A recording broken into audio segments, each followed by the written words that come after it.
Bidan Rita viral di media sosial X atau Twitter hingga TikTok, disebut saingan Bu Guru Salsa yang viral, dan video viral Bidan Rita ini juga disebar dan disebut tanpa busana dengan lokasi di kamar mandi, serta disebut bernama Macerita.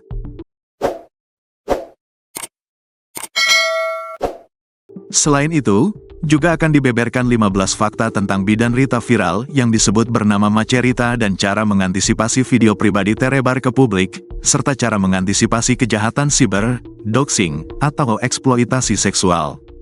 Video tentang Bidan Rita itu menampakkan seorang wanita memakai baju putih dan celana putih mirip tenaga medis serta tahi lalat di rahang.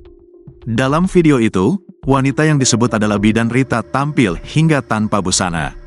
Kemudian, pada link video yang disebar di media sosial, Bidan Rita itu disebut bernama Macerita.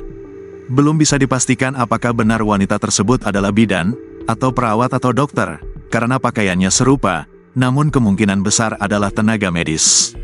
Kini, video tentang Bidan Rita viral tersebut tersebar luas di berbagai platform, mulai dari X, Twitter, hingga grup WhatsApp dan Telegram. Kejadian ini mengingatkan publik pada kasus viral sebelumnya yang melibatkan Bu Guru Salsa, yang juga sempat menjadi sorotan karena video serupa.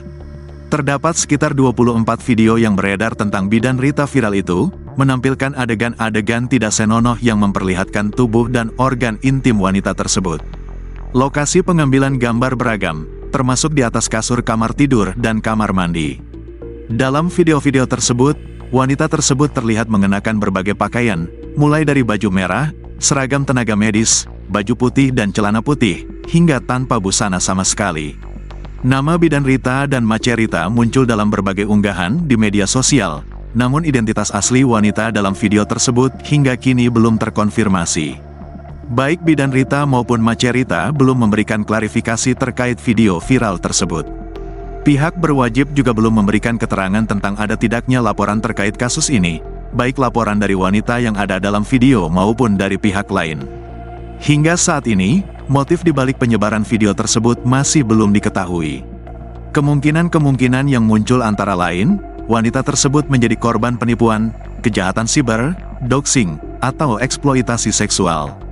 Identitas penyebar video pertama juga masih menjadi misteri. Apakah berasal dari lingkungan terdekatnya atau seseorang yang memiliki motif dendam atau sakit hati? Kasus ini menimbulkan kekhawatiran terkait privasi dan keamanan data pribadi di era digital. Penting bagi masyarakat untuk bijak dalam menggunakan media sosial dan berhati-hati terhadap potensi kejahatan siber. Penegakan hukum yang tegas juga diperlukan untuk melindungi korban dan memberikan efek jera bagi para pelaku penyebaran video tanpa izin. Kami dari tribunpekanbaru.com belum berhasil menghubungi wanita yang ada dalam video tersebut untuk konfirmasi, karena identitasnya belum diketahui.